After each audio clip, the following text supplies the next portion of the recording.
ต่างในวันที่23 สิงหาคม 2567 เวลาตี 4ในโอกาสนี้จึงขอเชิญชวนพุทธศาสนิกชนทุกท่านได้ร่วมถวายเทียนพรรษาและร่วมอนุโมทนาบุญไปด้วยกันเพื่อส่งเสริมพระพุทธศาสนาและวัฒนธรรมประเพณีอันดีงามต่อไป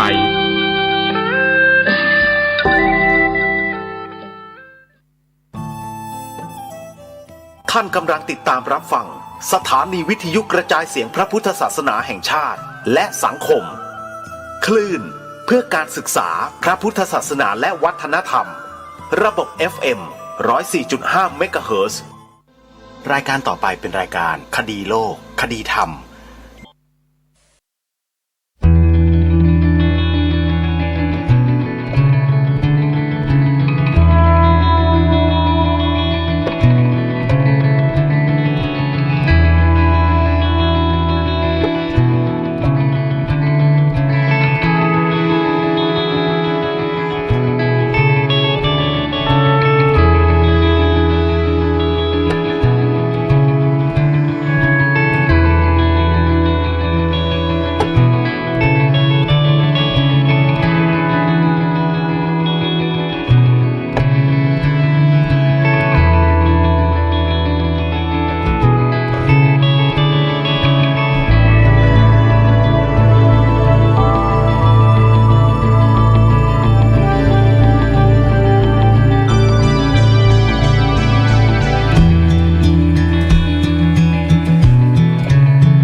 พุทธศาสนา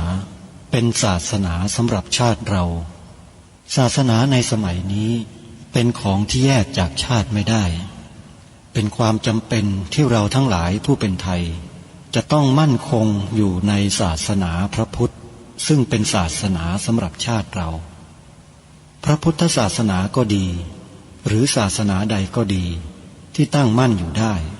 ก็ด้วยความมั่นคงของผู้เลื่อมใสตั้งใจที่จะรักษา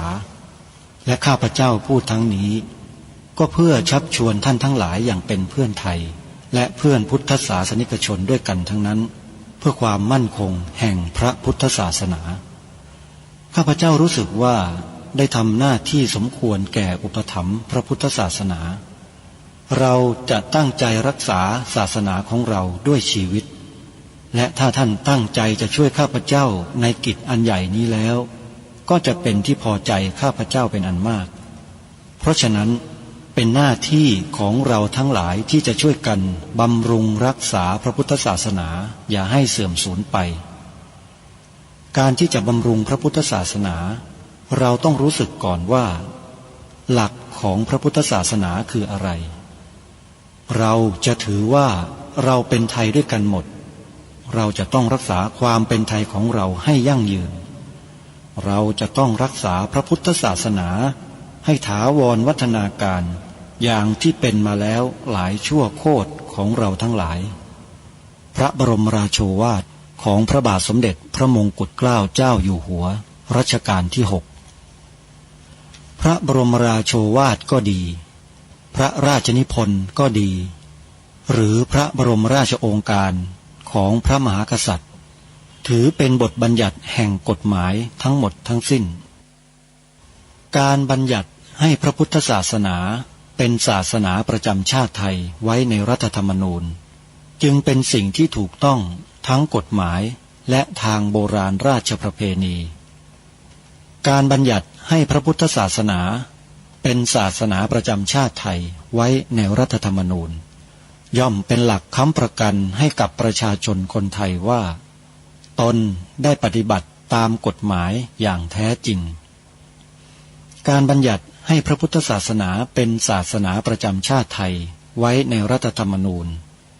มิได้เป็นการลิดรอนสิทธิเสรีภาพของผู้ใด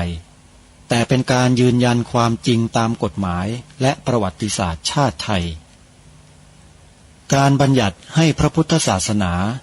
เป็นศาสนาประจำชาติไทยไว้ในรัฐธรรมนูญจะทำให้พระพุทธศาสนาได้รับการอุปถัมภ์และคุ้มครองจากรัฐดุจเดียวกันกับที่องค์พระมหากษัตริย์ทรงกระทำมาการบัญญัติให้พระพุทธศาสนาเป็นศาสนาประจำชาติไทยไว้ในรัฐธรรมนูญจะป้องกันพระพุทธศาสนาไม่ให้ถูกลัทธินิกายนอกศาสนากระทำการใดๆได้ด้วยอุบายต่างๆนานาการบัญญัติให้พระพุทธศาสนาเป็นศาสนาประจำชาติไทยไว้ในรัฐธรรมนูญ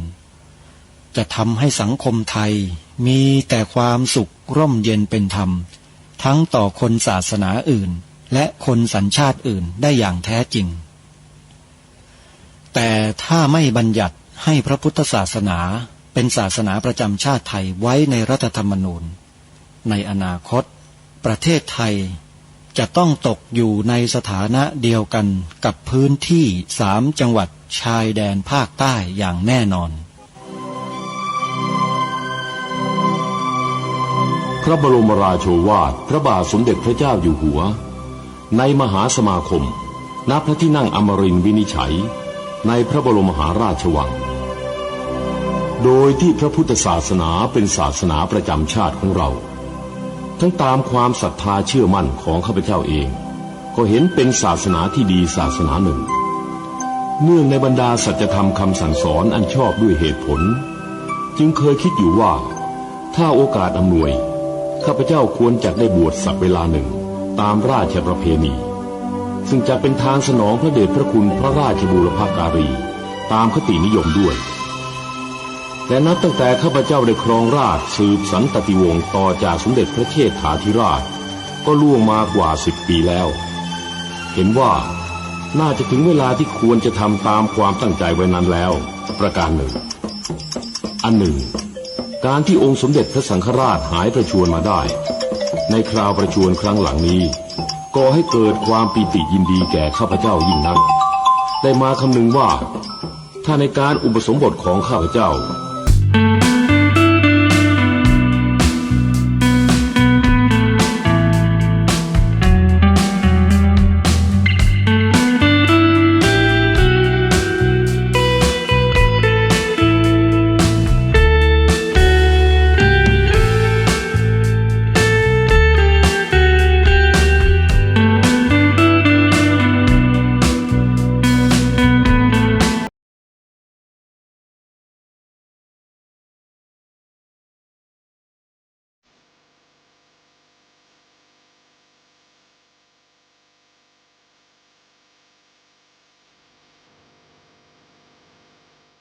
อ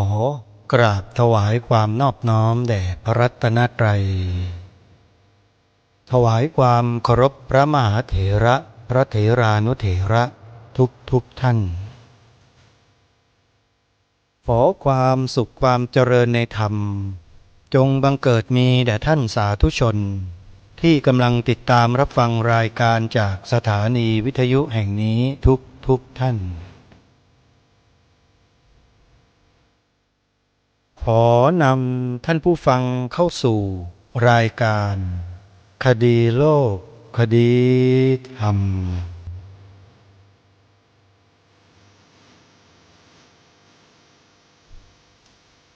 พบกันวันนี้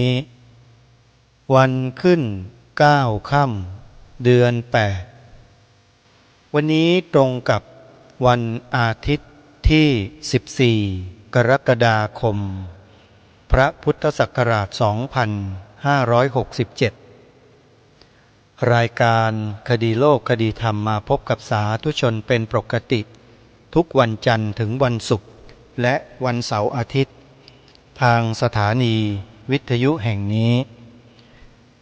ท่านผู้ฟังสามารถใช้โทรศัพท์มือถือดาวน์โหลดแอปพลิเคชันที่ชื่อว่าวิทยุพุทธศาสนาทั่วไทยเพื่อติดตามรับฟังรายการคดีโลกคดีธรรมและรายการธรรมะสาระที่ดีๆเป็นจำนวนมากผ่านแอปพลิเคชันนี้ได้ตลอด24 ชั่วโมงเพราะแอปพลิเคชันนี้ได้รวบรวมสถานีวิทยุพระพุทธศาสนาแห่งชาติทั่วประเทศไว้ด้วยกันมากถึง50 สถานีทั่วไทยท่านอยู่ในภูมิภาคใด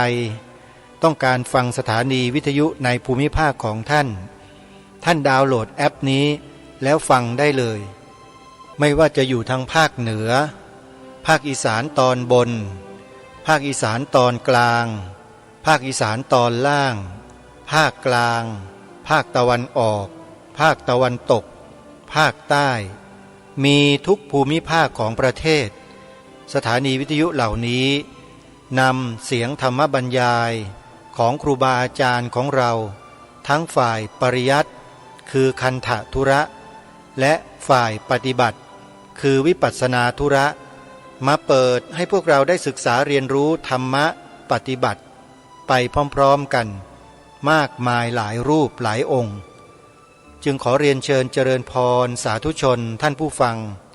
ช่วยกันเผยแพร่แอปพลิเคชันนี้ไปให้ทั่วถึงให้พวกเราได้มีโอกาสฟังธรรมะดีๆจากสถานีวิทยุพระพุทธศาสนาแห่งชาติที่พระสงฆ์เป็นผู้ก่อตั้งกันทั่วประเทศร่วมกันขออนุโมทนาบุญกับทุกท่านวันนี้เป็นวันอาทิตย์งานอบรมค่ายเยาวชนที่วัดพระธาตุดอยสะเก็ดจังหวัดเชียงใหม่ได้ลุมาถึงวันสุดท้ายของกิจกรรมแล้วสำหรับญาติโยมสาธุชนที่เข้ามาร่วมสนับสนุนขนมเครื่องดื่มน้ำดื่มหรือแม้แต่กระทั่งปัจจัยอาตมาภาพขออนุโมทนาบุญกับทุกท่านไว้ณที่นี้ขออานิสงส์แห่งบุญคุณความดีทั้งหลายที่เกิดขึ้นจากกิจกรรมนี้จงสำเร็จแก่ท่านเจ้าภาพทุกท่านทุกคนนะโยมนะแล้วจะพบกับกิจกรรมนี้ในจังหวัดเชียงใหม่ครั้งต่อไปเมื่อไรนั้นอาตมาภาพจะแจ้งให้ทราบในโอกาสต่อไปในปีต่อไปจะไปจัดค่ายเยาวชนกันที่จังหวัดใดอย่างไรนั้นคอยติดตามรับฟังรายการคดีโลกคดีธรรมประกาศให้นะโยมนะในภาคเหนือมีแน่นอนแต่ว่าจะไปจัดที่จังหวัดใดนั้นไม่ทราบอันนี้ขึ้นอยู่กับทางสถาบันเป็นผู้กำหนดก็คอยติดตามข่าวสารข้อมูลกันแต่ที่แน่ๆก็คือกิจกรรมงานอุปสมบทเป็นโครงการเฉลิมพระเกียรติในปีนี้ยังคงรับสมัครชายไทยอายุครบบวชเข้าบรรพชาอุปสมบทเป็นพระภิกษุอยู่จำพรรษาเพื่อถวายเป็นพระราชกุศลแด่องค์พระบาทสมเด็จพระเจ้าอยู่หัวเนื่องในโอกาสที่พระองค์ทรงมีพระชนมายุครบ6 รอบ72 พรรษาญาติโยมใครที่จะส่งบุตรหลานที่มีอายุครบบวช เข้าบรรพชาอุปสมบทก็สามารถติดต่อที่ว่าการอำเภอได้ทุกแห่งทั่วประเทศส่วนที่จังหวัดเชียงใหม่ให้ติดต่อไปที่วัดหนองกายอำเภอแม่แตงจังหวัดเชียงใหม่ได้เลยนะโยมนะที่หมายเลขโทรศัพท์053-374-488และ053-374-489ขออนุโมทนาสาธุบุญกับทุกท่านทีนี้จะนำบรรยากาศการอบรมค่ายเยาวชนที่จังหวัดขอนแก่นโดยเฉพาะในส่วนของพระภิกษุสงฆ์มาเปิดให้สาธุชนผู้ที่สนใจได้สดับรับฟังกันว่าสถาบันดังกล่าวได้ถวายความรู้แด่พระสงฆ์ในจังหวัดขอนแก่นอย่างไรและที่จังหวัดเชียงใหม่เมื่อวานนี้มีพระสงฆ์ท่านเข้ามาร่วมกิจกรรมเป็นจำนวนมากทางสถาบันโดยท่านศาสตราจารย์ดร.เกรียงศักดิ์เจริญวงศ์ศักดิ์หรืออาจารย์แดนก็ได้ถวายความรู้พระสงฆ์ของจังหวัดเชียงใหม่เสร็จสิ้นไปแล้วเดี๋ยวเสียงการบรรยายเมื่อวานนี้จะได้นำมาเปิดออกอากาศให้ท่านทั้งหลายได้สดับรับฟังกันในโอกาสต่อไปในวันนี้จะนำเสียงของท่านศาสตราจารย์ดร.เกรียงศักดิ์เจริญวงศ์ศักดิ์ประธานสถาบันดังกล่าวท่านมาถวายความรู้แก่พระสงฆ์ที่จังหวัดขอนแก่นให้พวกเราได้ฟังกันแล้วเดี๋ยวถ้าเกิดวันพรุ่งนี้สะดวกก็จะนำมาเปิดของจังหวัดเชียงใหม่ให้ญาติโยมที่ไม่ได้มีโอกาสมาร่วมกิจกรรมเนี่ยได้ฟังกันอีกครั้งหนึ่งว่าอาจารย์แดนท่านได้ถวายความรู้อะไรแก่พระสงฆ์ในจังหวัดเชียงใหม่ของเราเดี๋ยววันนี้ไปติดตามรับฟังอาจารย์แดนที่ท่านถวายความรู้พระสงฆ์จำนวน100 กว่ารูปที่จังหวัดขอนแก่นในสัปดาห์ที่ผ่านมาเมื่อ 2-3 สัปดาห์ที่ผ่านมากันสักพักหนึ่งเดี๋ยวเรามาปิดรายการกันเดี๋ยวลองไปติดตามรับฟังดูนะเนื้อหาสาระก็ไม่หนีกันหรอกนะในประมาณนี้เลยแต่ต้องการจะให้ฟังว่าท่านพูดอย่างไรไปติดตามรับฟังพร้อมๆกันได้นะบัดนี้ขอนมัสการพระเดชพระคุณเจ้าที่เคารพรักยิ่งท่านเจ้าคณะจังหวัดแล้วก็เจ้าคณะตำบลเจ้าคณะเลขาเจ้าคณะอำเภอและพระภิกษุสงฆ์ที่เป็นที่เคารพของพวกเราในจังหวัดนี้และใกล้เคียงครับผมมีความรู้สึกปลาบปลื้มปิติเป็นอย่างยิ่งที่มีโอกาสได้มาอยู่ที่นี่ในจังหวัดขอนแก่นอีกครั้งหนึ่งแต่มาครั้งนี้เนี่ยไม่ได้มาที่มหาวิทยาลัยขอนแก่นหรือไม่ได้มาที่มหาลัยต่างๆหรือไม่ได้มาที่ศูนย์ราชการต่างๆที่เคยมาหรือแม้แต่มาในงานของสภาอุตสาหกรรมสภาของการค้าภาคเศรษฐกิจไม่ได้มาในงานอื่นๆใดๆยกเว้นงานเดียวคืออนาคตของชาติซึ่งอยากจะมามีโอกาสได้ฝากพระคุณเจ้าได้อาจารย์ได้ช่วยทำให้ประเทศของเราเนี่ยมีโอกาสบ้างในอนาคตอันไกลจึงอยากจะมีโอกาสที่วิเคราะห์โลกประเทศและประเทศไทยในสภาพที่เป็นอยู่และทำไมพระคุณเจ้าจะมีบทบาทสำคัญต่อประเทศชาติของเราที่เรารักและห่วงใยก็จะขออนุญาตเล่าสู่กันฟังให้เห็นภาพที่ชัดเจนคือบริบทโลกของเราวันนี้เนี่ยนะครับคือบริบทที่คนรุ่นใหม่กำลังออกห่างจากคุณธรรมศีลธรรมทั้งโลกนี่เป็นปรากฏการณ์ที่น่ากังวลเพราะกระแสของการเปลี่ยนแปลงในโลกที่เข้าถึงทุกฝ่ายอย่างรวดเร็วโดยโซเชียลมีเดีย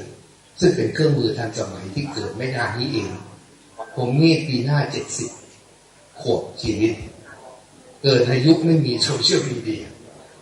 และก็ข้ามเส้นมาใช้เครื่องมือวิลิตทันสมัยตอนทำปริญญาเอกผมเป็นคนที่ไปเรียนหนังสือเป็นนักเรียนทุนไปเมืองนอกตั้งแต่เด็กอายุ16ขวบก็ไปเรียนที่อเมริกาในที่สุดจบการศึกษาใน3 ทวีป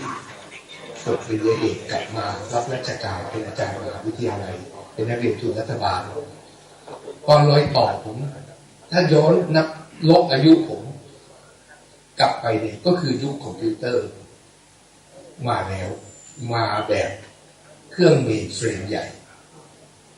และตอนทำปริญญาเอกใช้เมนเฟรมนะครับ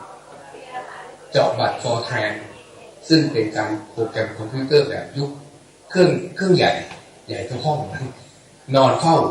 ข้อมูลทั้งคืนกว่าข้อมูลจะประมวลผลแต่มาถึงยุคหลังผมจบหรือเริ่มต้นสอนหนังสือผมจบเร็วนะครับผมจบอายุ25จบปริญญาเอกดังนั้นเป็นคนที่เรียนเร็วที่สุดในท่ามกลางเพื่อนบังเอิญสามารถทำให้เห็นรอยต่อพอดีเลยตอนมาสอนหนังสือเนี่ยคอมพิวเตอร์แบบเทอร์มินอลมาแล้วและก็ติดตามมาเรื่อยจนถึงวันนี้ยุคดิจิตอลเห็นการเปลี่ยนแปลงว่าอะไรเกิดขึ้นในโลกกระแสบริบทนี่นะครับเคลื่อนโลกเสมอครับหลวงพี่ครับขออนุญาตเรียกหลวงพี่ด้วยความใกล้ชิดแล้วกันนะครับที่สถาบันเรียกพระหลวงพี่หมดไม่มีหลวงปู่มาไม่ได้หลวงพี่หมดเลยก็กราบเรียนติดปากว่ายุคที่เราเกิดขึ้นบริบทแห่งยุคมีผลต่อเรามหาศาลเทคโนโลยีถูกใช้ทาง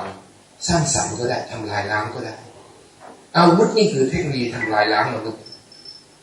ก็แต่ละยุคความบริบทก็มีผลใครเป็นผู้ชนะบนมหาอำนาจยุคที่พวกเราใช้หมัดในขนมต้มนะเจอดาบชนะครับเพราะว่าเป็นยุคเทคโนโลยีที่ลบด้วยดาบได้นะลบด้วยหมัดต้องแพ้ดาบครับ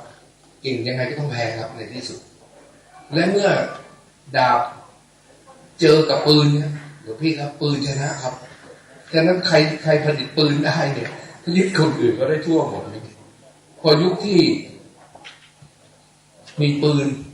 นะครับแล้วขีปนาวุธแรงขึ้นเป็นปืนใหญ่นะครับปืนใหญ่ชนะครับฉะนั้นเทคโนโลยีที่ก้าวหน้าไปมันทำให้โลกมีบริบทที่ทำให้ผู้ตกรุ่นกับผู้ได้ชนะในรุ่นเนี่ยมันต่างไปเทคโนโลยีเดียวกันเนี่ยไปใช้ทางสันติวิธีเพื่อประโยชน์สร้างสรรค์ก็ได้ใครผลิตเทคโนโลยีใหม่เอี่ยมสุดเอาไปใช้ประโยชน์แก่มนุษย์ได้ให้เกิดความสะดวกประหยัดผลลัพธ์เป็นประเทศร่ำรวยครับเทคโนโลยีพวกนี้ก็ถูกแปลงสภาพมาทั้งใหญ่หลังยุคยานอวกาศไปเหยียบดวงจันทร์ตอนผมยังอายุน้อยๆไปเหยียบดวงจันทร์มนุษย์ไปเดินดวงจันทร์ได้เทคโนโลยีทั้งหมดที่ทะลวงไปที่ยานอวกาศเนี่ยมันถูกเอามาใช้เป็นเครื่องใช้ในบ้านในสำนักงานในโรงงานในสิ่งต่างคนทำได้เพราะเป็นมหาอำนาจครับนั่นคือเบอร์หนึ่งมหาอำนาจโลกซึ่งสามารถครอบงำโลกได้ดังนั้นใครมีความเข้าใจอยู่กับบริบทที่เปลี่ยนไปที่ได้เปลี่ยนเช่นความรู้ได้เปลี่ยนทุกทางฉะนั้นโลกใบนี้เนี่ยเปลี่ยนไปวันนี้ดิจิทัล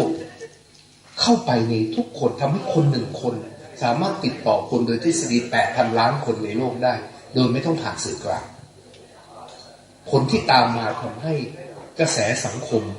มีผลต่อคนอย่างยิ่งสมัยก่อนเราอาศัยคนผู้เชี่ยวชาญที่เป็นนักปราชญ์ราชบัณฑิตผู้หลักผู้ใหญ่ที่เป็นที่เชื่อถือพูดนะพอพูดเสร็จเนี่ยมีผลกระทบแต่กระทบได้แค่วงคนฟังแต่วันนี้เนี่ยนะครับเอาผู้ใหญ่มายืนพูดคนหนึ่งเนี่ยผลน้อยลงมหาศาลเพราะเครื่องมือการติดต่อมนุษย์มันเปลี่ยนครับหลวงพี่วันนี้ถ้าอยากให้เกิดอะไรขึ้นหลีกเลี่ยงกระแสไม่ได้เลยครับดังนั้นอะไรก็ตามที่พูดพร้อมกัน1 ล้านคนได้ยินเนื้อหาเดียวกันเกิดกระแสพลังหมู่เรียกว่า herd instinct สัญชาตญาณหมู่เกิดขึ้นเพราะมนุษย์ไม่ชอบเป็นคนแปลกแยกชอบอยู่กับหมู่กระแสหมู่จึงพาเยาวชนในยุคที่เข้าถึงดิจิทัลได้ง่ายกว่ายุคพวกผู้ใหญ่เด็กจึงติดดิจิทัลทั้งวันดูกันวันละ7 ชั่วโมง10 ชั่วโมงอะไรที่ปั่นก็มาในดิจิทัลเนี่ยทำให้เด็กเป็นอย่างนี้หมดในวันนี้ครับหลวงพี่ ฉะนั้นเด็กเนี่ยเชื่อฟังดิจิทัลมากกว่าเชื่อฟังพ่อแม่นี่พ่อแม่ปราชัยไปเรียบร้อยแล้ว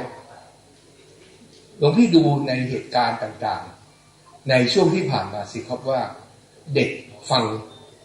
พ่อแม่น้อยลงมากเพราะโดยธรรมชาติเด็กพอเป็นอายุสักวัยรุ่นเนี่ยก็ฟังเพื่อนแล้วโดยธรรมชาติไม่ค่อยฟังพ่อแม่นะแล้วผู้ใหญ่ไม่ต้องพูดถึงเลยไม่ฟังกระแสดิจิทัลมาเนี่ยวันนี้มันฉลาดพอด้วย AI เพื่อจะสังเกตว่ากระแสมันไปทางไหนเด็กเอียงไปทางไหนก็เติมข้อมูลเฉพาะด้านนั้นให้เพราะข้อมูลมันยุคล้นทะลักฟังหมดไม่ไหวอ่านหมดไม่ไหวมันก็เสนอข้อมูลชุดเดียวกันให้ทุกวันยิ่งทำให้เกิดกระแสอย่างหนักครับหลวงพี่เหมือนเราเดินในต่างประเทศมีวันหนึ่งพวกมีน้องๆที่ไปดูงานต่างประเทศกับผมเนี่ยไม่เคยไปประเทศนี้ครับ AI มันบอกในเครื่องมือถือเสร็จเลยครับบอกว่าอีก100 เมตรเลี้ยวขวามีการลดราคากระเป๋าอ้าวรู้ได้ไงอ่ะว่าคนนี้อยากซื้อกระเป๋าคนนี้เพิ่งมาประเทศนี้ครั้งแรกรู้ได้ไงอยากซื้อกระเป๋าเพราะคนนี้เนี่ยเสิร์ชหาซื้อกระเป๋าบ่อยๆตั้งแต่ไหนแต่ไรข้อมูล Big Data มันเก็บไว้เข้าไปประมวลเสร็จเขาวิเคราะห์เสร็จขาดเลยครับว่ายายคนนี้เนี่ยชอบซื้อกระเป๋าหรูพอรู้แบบนี้เข้านะครับพอมีร้านที่จะบอกข้อมูลว่าจะขายกระเป๋าหรูราคาลดพิเศษหน่อยอยู่ตรงจุดนี้โลเคชั่นอยู่ตรงนี้มันเสนอเสร็จเลยครับหลวงพี่บอกว่าให้เลี้ยวขวา100 เมตรเดี๋ยวเจอหลวงพี่ครับทุกเรื่องเป็นแบบนี้หมดวันนี้ฉะนั้นทุกคนจะได้ยินเรื่องที่ตัวเองอยากได้ยินจะไม่ได้ยินสิ่งที่ตัวเองไม่อยากได้ยินเพราะว่าตัวเองมีจริตสนใจอะไรมันจะเติมแต่ข้อมูลแบบเดียวกันให้ซ้ำซากถึงคนหลายคนและได้ยินพร้อมกันเป็นล้านคน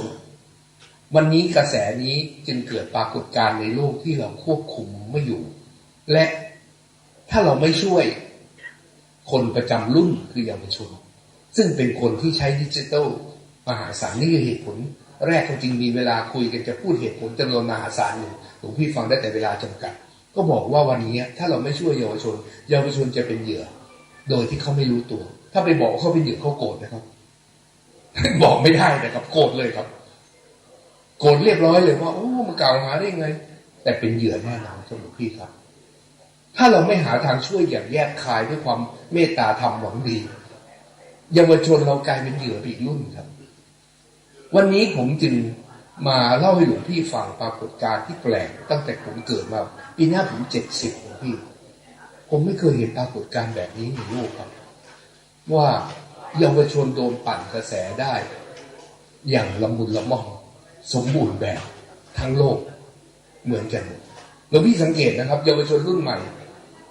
แต่งงานช้าเมื่อเทียบกับรุ่นเก่า30กว่านี่เป็นเรื่องปกติ40ยังมีสมัยก่อน10กว่า20กว่าแต่งแล้วทั้งโลกเป็นเหมือนกันหมดครับหลวงพี่สังเกตนะครับเยาวชนรุ่นใหม่ไม่อยากมีลูกครับหรือมีก็แบบเสียไม่ได้เล็กน้อยมาก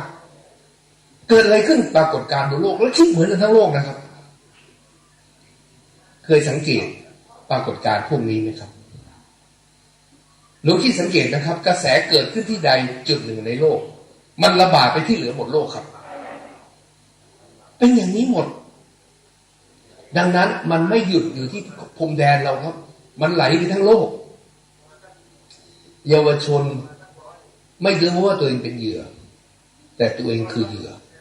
เพราะไม่มีอะไรสู้ประสบการณ์เวลาชีวิตได้ตอนเราอายุ15เราคิดว่าเราโตแล้วเราคิดว่าเรารู้ดีทุกสิ่ง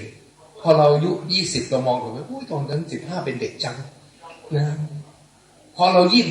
25นะเราลึกว่าเรานี่เป็นเจ้าเพศผู้ใหญ่แล้วพอเรา40บอกโอ้โหตอนนั้นทำไมเด็กจังคิดไม่เป็นนะเพราะตอนเรา60โอ้ตอน40นี่หุนหันพลันแล่นไม่มีความคิดคงเส้นคงวาพอมาเป็น60 เราก็รู้สึกว่าโอ้โห40 ปีฉะนั้นสิ่งเดียวที่น่าคิดมากที่สุดคือประสบการณ์ชีวิตมาด้วยเวลาครับไม่มีทางเลยที่จะข้ามอายุได้เพราะแน่นอนครับไม่ใช่ผู้ใหญ่ทุกคนอายุมากจะเรียนรู้บางคนเนี่ยอายุมากแต่ว่าประสบการณ์ปีเดียวแต่ซ้ำซากสมมติอายุ60ซ้ำปีประสบการณ์ปีเดียวแต่ซ้ำซาก60 ครั้งกับผู้ใหญ่ที่60 ปีจริงๆคือประสบการณ์60 ปีมีครับผู้ใหญ่ที่ไม่เรียนรู้แต่โดยทั่วไปโดยเฉลี่ยอายุมากได้เปรียบอายุน้อยเรื่องความคิดความอ่านและประสบการณ์ชีวิตวันนี้ผมจึงมาขอหลวงพี่ที่เป็นพระเป็นผู้ใหญ่ทางอายุไม่พอเป็นผู้มีธรรมะทำไมผมต้องมาหาคนที่มีธรรมะเพราะผมเป็นคนเชื่อว่าธรรมะค้ำจุนโลกผมเป็นคนเชื่อว่าธรรมะอยู่ที่ใดที่นั่นเกิดความเจริญเกิดความสมบูรณ์พูนสุขแท้จริงเอาธรรมะออกไปที่ใดที่นั่นบรรลัยแน่นอนนั่นคือความคิดของผมอยู่อย่างนี้มาคงเส้นคงวาตั้งแต่อายุ20อาจจะก่อนนั้นด้วยซ้ำและยิ่งเชื่อมากขึ้นเรื่อยๆว่าต้องเอาธรรมะใส่เข้าไปเป็นแก่นแกนของทุกเรื่องแล้วสังคมจะได้ประโยชน์สูงสุดแล้วคนจะไม่หลงทางหลวงพี่ครับผมพูดประโยคหนึ่งยาวนานก่อนนักวิชาการทุกคนบนโลกเวลาเขาวิเคราะห์มีหนังสือเล่มดังๆหลายเล่มในโลกวิเคราะห์อารยธรรมรุ่งและก็ร่วงลงนะครับเขาก็วิเคราะห์ด้วยปัจจัยใหญ่ๆเยอะแยะไปหมดเลยผมนั่งคิดว่านั่นเป็นเรื่องแค่ตัวประกอบครับจริงหมดแต่ตัวประกอบแต่ผมว่าตัวจริงคือคุณธรรมผมเป็นคนวิเคราะห์ประโยคสั้นสุดและวันนี้ทั่วโลกก็ยังไม่กล้าที่จะเถียงนะครับผมพูดถึงเวทีระหว่างประเทศเยอะเพราะเดินทางทั่วโลกถูกเชิญเยอะผมบอกว่าสังเกตดีๆคุณธรรมอยู่ในสังคมใดสังคมนั้นรุ่งเรืองคุณธรรมถูกถอนออกไปจากรากฐานสังคมใดสังคมนั้นล่มสลายในที่สุดคำว่าในที่สุดนี่สำคัญเพราะมันไม่ทุกล่มทันทีครับมันล่มในที่สุดไอตอนไม่ทันทีแต่คนไม่สำนึกครับเหมือนเราไปหักกิ่งไม้จากต้นเนี่ยมันตายแล้วตั้งแต่วันหักแต่มันยังดูดีอยู่มันต้องรอเวลาเหี่ยวรอเวลาผุพังสังคมใดถอนคุณธรรมไปมันจะล่มสลายในที่สุดและมันกำลังจะเกิดปัญหาขึ้นในพรมแดนคุณธรรมภาษาฝรั่งผมพูดกับฝรั่งว่า moral frontier คือหมายความว่าตอนนี้ที่ชายแดนคุณธรรมเนี่ยทะเลาะกันหนักทางโลกความคิดว่าอะไรถูกอะไรผิดอะไรดีอะไรชั่วตอนนี้สับสนตีกันในเรื่องที่เมื่อก่อนรู้ว่าเนี่ยผิดแน่ๆตอนชักไม่แน่ว่าผิดหรือเปล่าคือทะเลาะกันเรื่องชายแดนคุณธรรมพรมแดนการตัดสินผิดชอบชั่วดีครับพี่คุณธรรมที่แข็งแกร่งสำคัญยิ่งเพราะว่าเวลามนุษย์มีกิเลสและก็มีความอ่อนแอในทางผมเรียกว่ากฎแรงโน้มถ่วงทางชั่วที่ดึงเราลงคุณธรรมเท่านั้นจะดึงเราไว้ได้ถ้าไม่แข็งแกร่งแกว่งตามเนี่ยสักพักหนึ่งชักไม่แน่ใจเหมือนกันว่าอะไรถูกอะไรผิดมนุษย์ก็เริ่มชักตัดสินใจแบบไม่มีจุดยืนเราเห็นกี่เรื่องแล้วครับหลวงพี่ครับในสังคมหนึ่งหลวงพี่ดูสังคมของเราสิครับเราเริ่มบอกการพนันอาจจะถูกก็ได้ไอ้ผมนี่ไม่เคยเล่นการพนันทั้งชีวิตเลยครับหลวงพี่น้อยคนรอดมาได้อย่างผมครับตั้งแต่เด็กจนโตไม่เล่นการพนันไม่เคยเล่นสักครั้งเลยครับเพราะเชื่อแต่ต้นมาว่าหนึ่งมันผิดสองคิดว่าคนเล่นในโง่เพราะเล่นทีไรแพ้ทุกทีมันไม่มีใครชนะได้เยอะแยะเลยยิ่งนานๆเขาแพ้อย่างเดียวไม่มีทางชนะแล้วเล่นไปทำไมแล้วผมก็พิสูจน์ทราบโดยการไปพาคณะไปเยี่ยมคาสิโนแห่งแรกของโลกในประเทศฝรั่งครับผมก็เรียก CEO ที่คุมคาสิโนใหญ่ที่สุดและแห่งแรกที่สุดดังที่สุดคุม30 ปีมาสัมภาษณ์ ถ้าเธอไม่สัมภาษณ์เขาคงไม่กล้าพูดความจริงกับเราออกใหม่ไม่ได้ด้วยเขาบอกว่าไงรู้ไหมเขาบอกนี่ตั้งแต่มีคนมาเล่นคาสิโนคุณมาเนี่ยนะมีผมถามคำถามตรงเลยนักศึกษาผมยืนฟังอยู่บอกมีใครเคยชนะคุณไหมเนี่ยเขาตอบผมอย่างจริงใจต้องชมเชยเขาบอกมาตั้งแต่กี่สิบปีนี่นะมีรายเดียวชนะที่เหลือแพ้หมดบอกโอ้โหอย่างนั้นเลยเหรอมีรายเดียวจริงๆเหรอแล้วรายนี้ท่านทำไงเขาเวลาเขาชนะผมบอกว่าเขาห้ามมันไม่ให้เข้ามาเล่นอีกเพราะคาสิโนก็มีไว้ให้แพ้แล้วชนะได้ไงก็ไม่รู้เอากล้องมาถ่ายดูมันโกงก่อนก็เราดีไซน์ให้ชนะแต่มันมาชนะเราได้นี่ไม่รู้เหตุใดก็เลยห้ามคนนี้ไม่ให้เล่นผมเลยเล่าให้หลวงพี่ฟังผมว่าในประเทศไทยเนี่ยนะจะใช้ทั้งคุณธรรมหรือใช้ความฉลาดวัดเนี่ยมันไม่ควรเล่นการพนันแต่หลวงพี่ทราบไหมครับ70-80%เล่นการพนันทั้งประเทศนี้บอลอยู่ตรงไหนนี่นะครับเรารู้กันหมดนะครับทุกเมืองแต่ตำรวจไม่รู้ครับหลวงพี่ปัญหามันเกิดขึ้นในประเทศไทยแล้วว่าตอนนี้ไอ้ผิดชอบชั่วดีมันเริ่มเส้นมันเริ่มไม่รู้เลยมันอยู่ตรงไหนผมไม่ได้หมายความว่า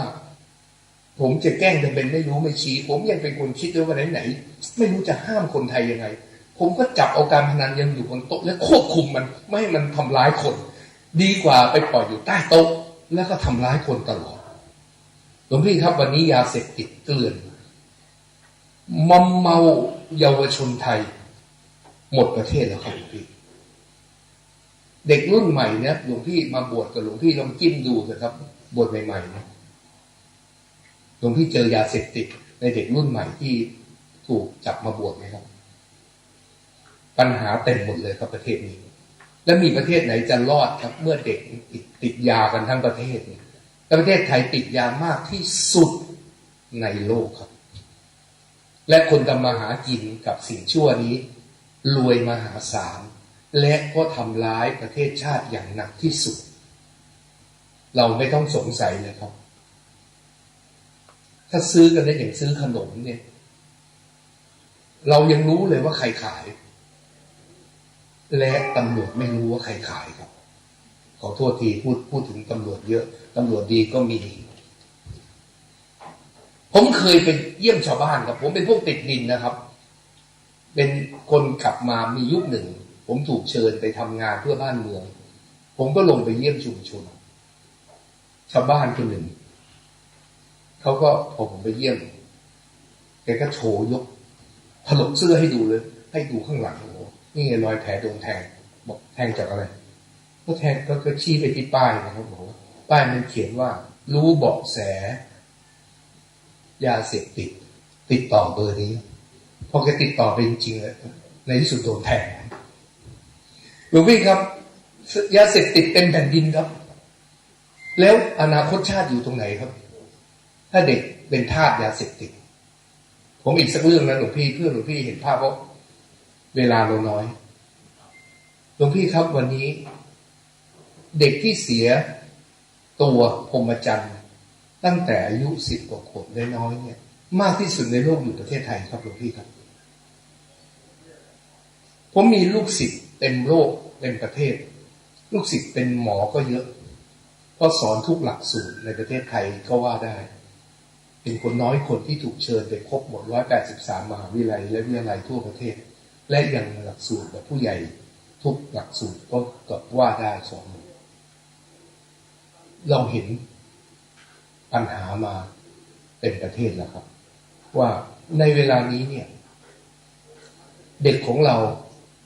มีผอ.โรงพยาบาลดังแห่งหนึ่งบอกว่าคนมาฝากคันเนี่ยก้อนเบลเลอร์เลยครับต่ำกว่า15 ขวบนี่รอดมาฝากคันนะครับเนี่ยก้อนเบลเลอร์เปอร์เซ็นต์เบลเลอร์เลยครับและพวกที่ทำแท้งอีกนะครับค่าชีวิตตั้งแต่ยังไม่คลอดนะครับอีกเท่าไหร่หลวงพี่จำวัดไผ่เงินได้นะครับที่กรุงเทพที่เมื่อหลายปีมาแล้วเนี่ย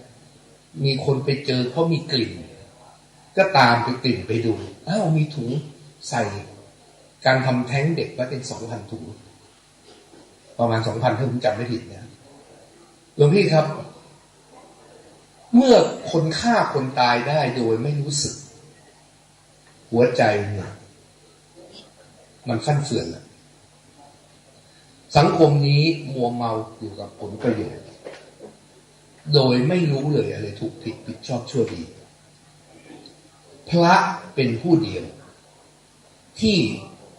จริงใจพอที่จะมองหาชีวิตที่มีคุณค่าอย่างแท้จริงแล้วสละตัวละโลกเข้าไปบวชเพื่อจะให้ตัวเองเป็นแบบนั้นและช่วยคนอื่นให้เป็นแบบนั้นดังนั้นเราจึงไม่แปลกใจผมสนับสนุนนะครับหลักปฏิบัติของสังคมเราถูกต้องไหว้พระหลวงพี่ครับพระมหากษัตริย์ยังต้องไหว้พระเลยครับนั่นหมายความว่ายศถาบรรดาศักดิ์อันสูงส่งใดๆของโลกใบนี้ไม่ควรที่จะบอกว่าเราละเลยของที่มีค่าสูงส่งที่สุดคือคุณงามความดีและความถูกต้องเราจึงมีสัญลักษณ์ไหว้ทั้งพระที่เป็นคนไหว้ทั้งพระที่เราปั้นไว้เป็นรูปเคารพหลวงพี่ครับไอ้สัญลักษณ์เนี่ยสื่อความคิดครับถ้าทำเป็นเพียงพิธีรีตองมันก็เป็นแค่เปลือกแต่ถ้าทำด้วยใจมันเป็นคุณค่าที่แท้จริงในความคิดวันนี้สังคมไทยพิธีรีตองเป็นหลักครับไหว้พระเป็นพิธีรีตองครับไม่ได้มาด้วยใจเท่าไหร่หรอกครับน้อยครับ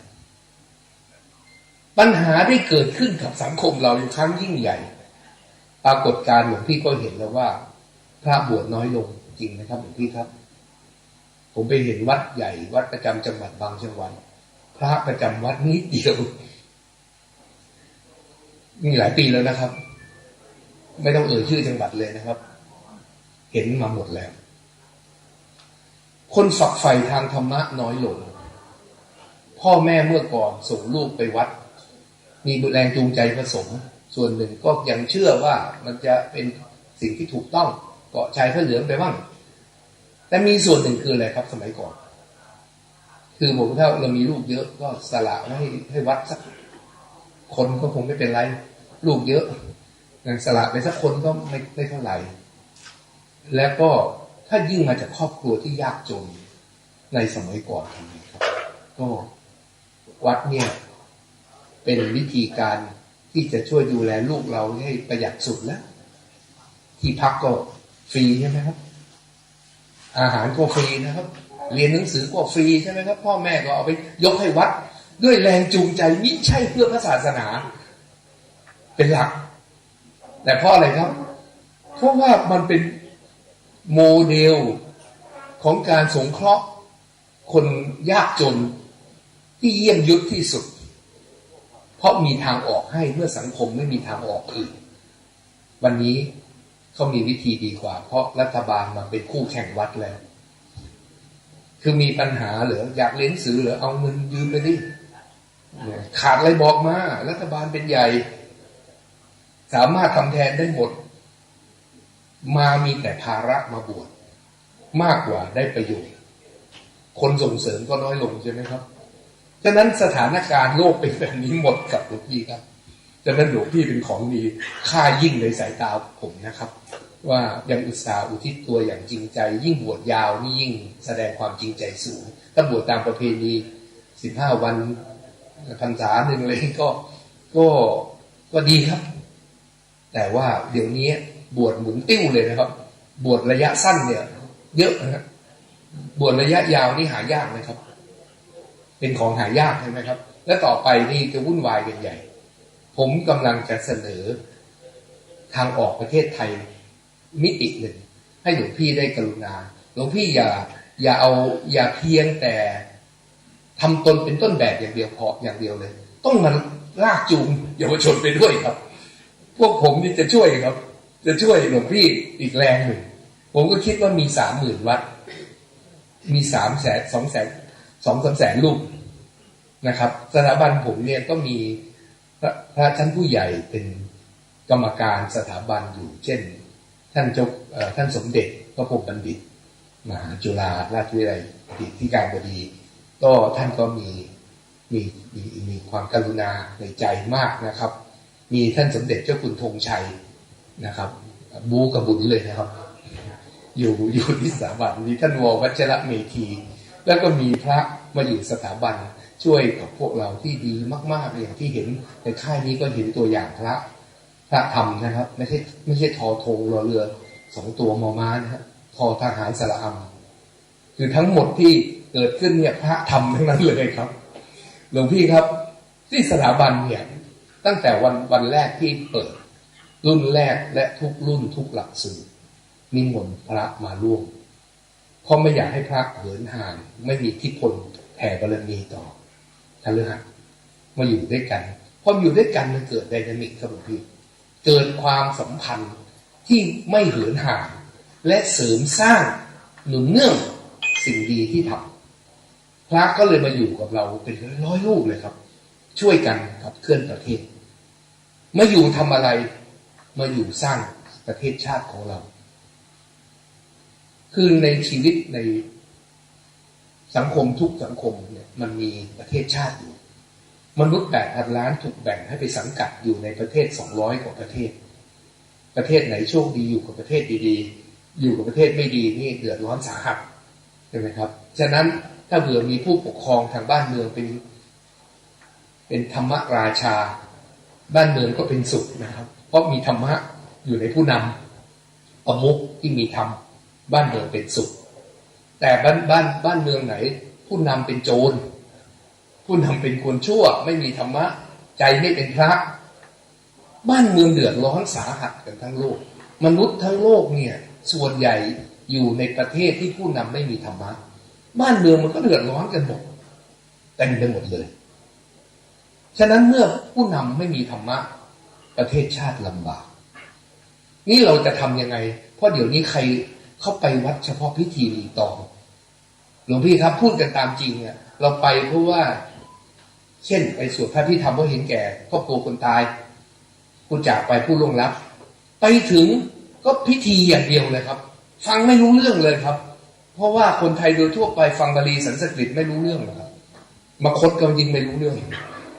ฉะนั้นจะทำยังไงครับฟังไม่รู้เรื่องก็พิธีครับเข้าวัดเป็นคนชั่วอย่างไรออกจากวัดชั่วเท่าเดิมคือไม่ดีขึ้นเลย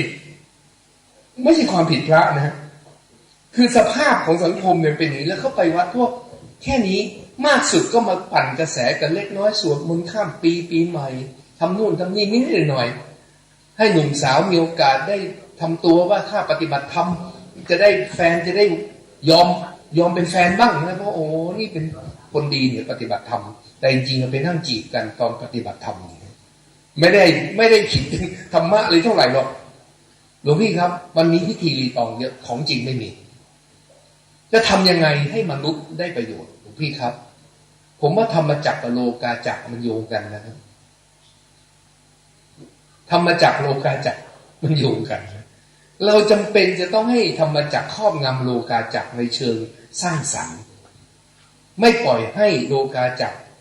ลากจูงธรรมจักรไปผมรู้ว่าเราต้องอยู่กันอย่างสมานไปเนื้อเดียวกัน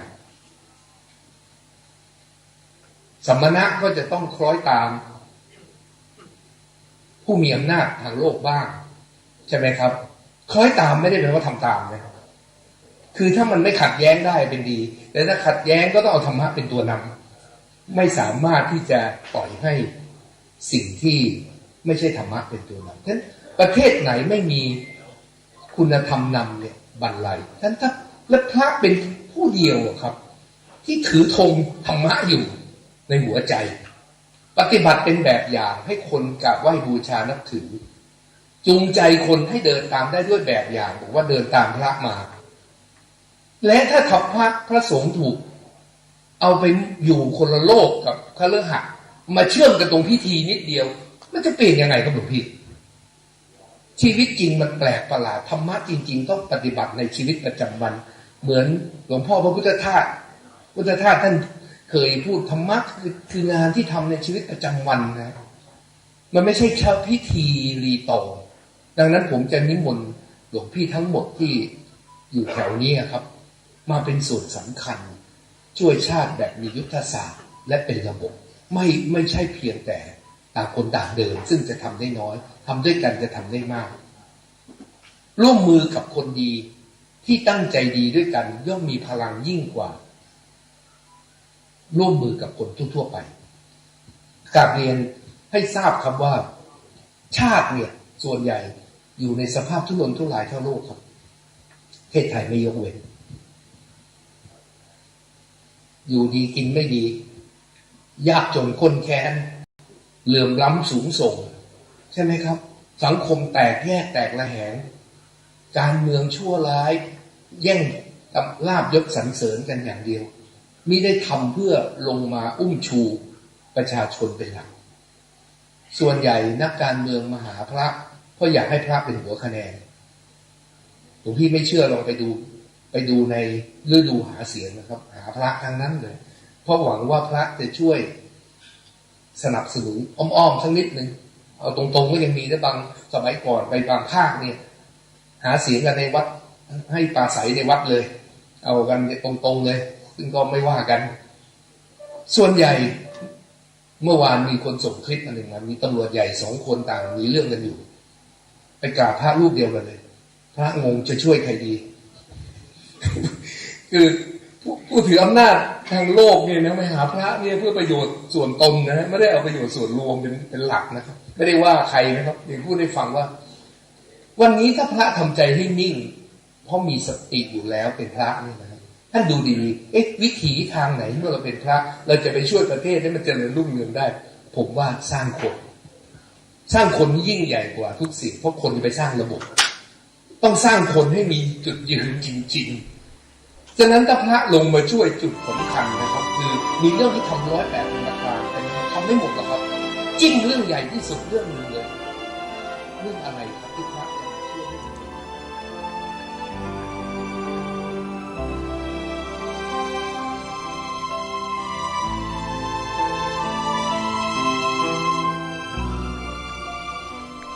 สาธุชนผู้ฟังทุกท่านนะนี่คือการบรรยายถวายความรู้แด่พระสงฆ์เนื่องในโอกาสจัดค่ายอบรมเยาวชนที่จังหวัดขอนแก่นซึ่งได้ผ่านไปเมื่อ 2-3 สัปดาห์ที่ผ่านมาซึ่งท่านศาสตราจารย์ดร.เกรียงศักดิ์เจริญวงศ์ศักดิ์นั้นมีความเป็นห่วง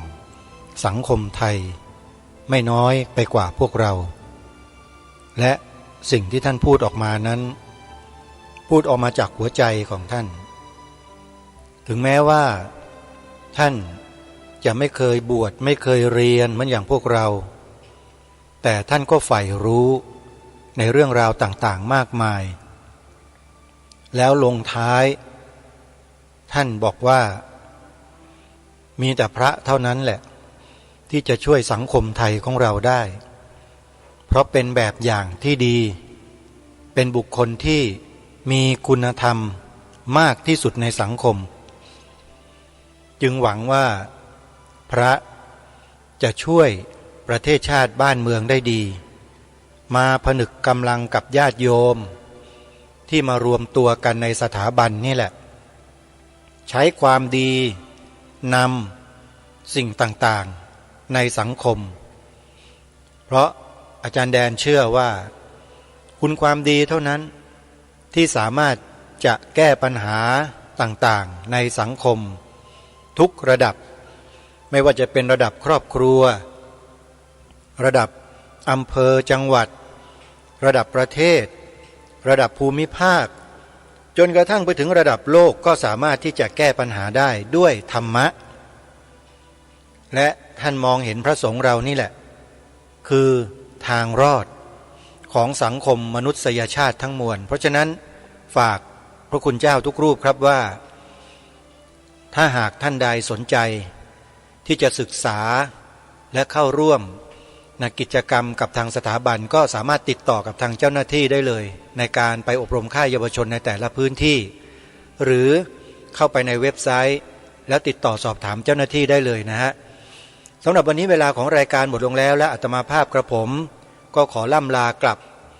สู่กรุงเทพมหานครเพื่อที่จะไปทำหน้าที่ของตนเองต่อ นะครับกิจกรรมงานเข้าค่ายเยาวชนก็จบลงแต่เพียงเท่านี้ขอกราบขอบคุณพระเถรานุเถระทุกรูปครับที่ให้ความร่วมมืออนุโมทนาบุญญาติโยมทุกท่านที่ช่วยสนับสนุนส่งเสริมโครงการกิจกรรมค่ายเยาวชนมาเป็นอย่างดีทุกท่านทุกคนขอให้มีความสุขความเจริญทุกท่านทุกคนด้วยเทินวันนี้เวลาหมดลงแล้วขอสมมติยุติไว้ที่เพียงเท่านี้พบกับรายการได้ใหม่ในวันต่อไปขอความสุขสวัสดี